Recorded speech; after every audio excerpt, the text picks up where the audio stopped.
Hello, long time no see. So anyway, I was very busy with my new job. So kind of like I was on medical leave for 6 months. So after 6 months of not doing anything, I went back to work and like so tired all the time. And anyway, ano ang ipapakita ko sa inyo? So, I'm gonna show you isa sa mga kinainan namin na restaurant. No, kainan. Not restaurant, kainan. Sa Ilocos Sur, sa vegan. Kasi nag-iisip kami kung saan pwedeng kumain. While we were traveling ito yung pag-uwi ko sa North. So, ngayon, I remember kasi may kausap ako na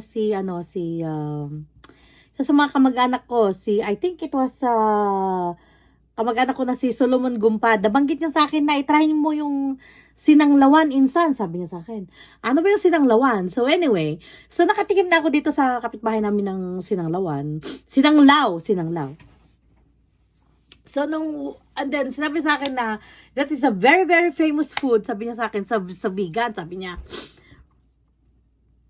So, sabi ko sa kapatid ko, sige nga, matry nga natin kung ano yung sinanglaw dito na very famous. So, ngayon, ayan kami, Google. So, nakita namin na yung, isa sa mga famous na kainan ng sinanglaw is, ang pangalan ng kainan na yun is First Sinanglawan. So, sabi ni Google kami. Tapos, nakita sa Google, ay, naku, may aircon. Kasi nga, napakainit. So, then, we went. Like, okay. Ang kainan na yon is open. Tapos, merong, parang puno ng akasya. Sa ilalim ng puno ng akasya. Tapos, open na kainan. Pero may silong, Tapos, ang mga table, yung mga mahaba na gano'n na luma, tapos like, parang ayaw na namin, parang, hindi naman aircon, ano to, ba't ganito, sabi namin, So, sabi ng kapatid ko, look kami ulit sa Google, review, sabi niya, maganda talaga ang review, sabi. So, ngayon, tapos, okay, so maganda ang review. Hindi aircon, hindi closed, it's an open, it's a very old na klase ng kainan. Pero nagtataka kami, ba't ang haba-haba ng pila? Mas makikita mo like yung mga taong nakapila, like may mga naka-uniform, it's like from all walks of life. So, nandun na rin lang kami, gutom na kami.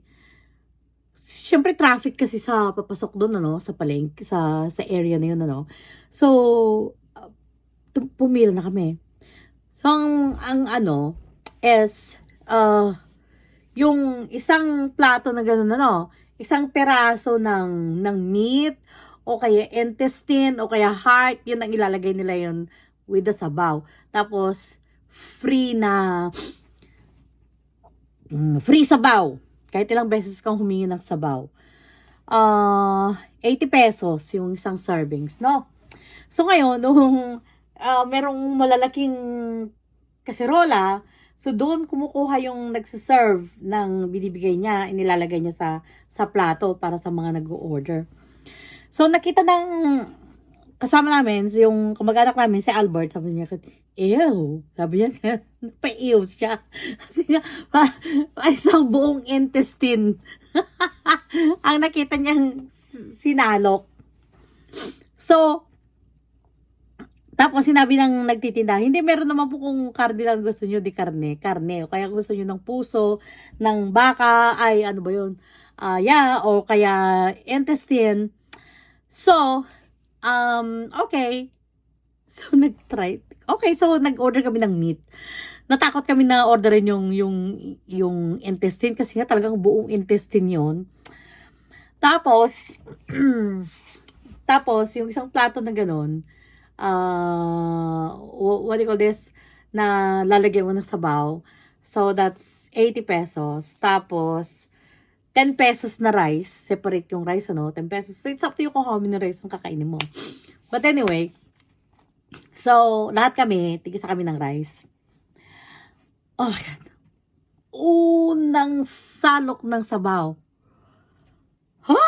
Hindi ka makapaniwala. It is so good talaga. Ang sarap. Like, we were so shocked. Talagang na-shock kami talaga. Na-shock kami. Na gano'n pala kasarap. So, bawal maging judgmental. Hindi porket yung place hindi porket yung kainan mukhang, alam niyo yun, yung hindi siya mukhang alangan hindi siya mukhang, basta, hindi ko may paliwanag. Parang yung luma-luma talaga na style na noon pa talaga na style ng kainan. Na open siya, tapos mahahabang mga mesa, tapos yung kahoy na mesa, tapos walang mga cover, yung iba may cover, ganon. Tapos, alam niyo ba, nakadalawa at kalahating kanin ako. Tapos, yung kamag-anak namin na kasama namin na si Albert na napaew, wag kayo, nakadalawa ng kanin. And then, yung kapatid ko, nag-take home siya ng ilang servings, nag-order siya. Tapos, pag uwi niya sa bahay, freezer niya lang yun. And then, yun, pag freeze mo, painitin mo. So, if I'm going to rate ang first sinanglawan, yung sinanglaw nila, if I'm going to rate from 1 to 10, comparing sa mga natikman ko ng sinanglaw, I would give it 8 out of 10. Ganon kasarap. So, panoorin nyo ang pangyayari doon sa pagkain namin sa first sinanglawan sa Vegan Ilocos. Here we go. Sweet. Nakikitimpla na ka no?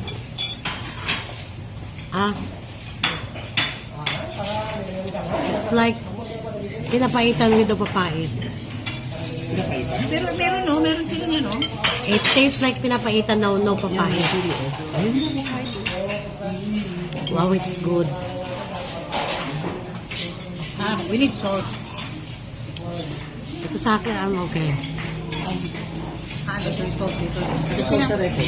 Hindi ba eh? The saltarete. No, that's yours. You can use that. So we're eating in First Sinanglawan in Vegan, Ilocos Sur.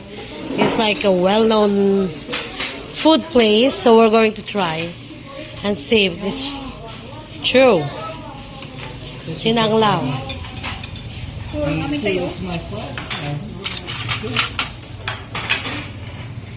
So you can refill the soup.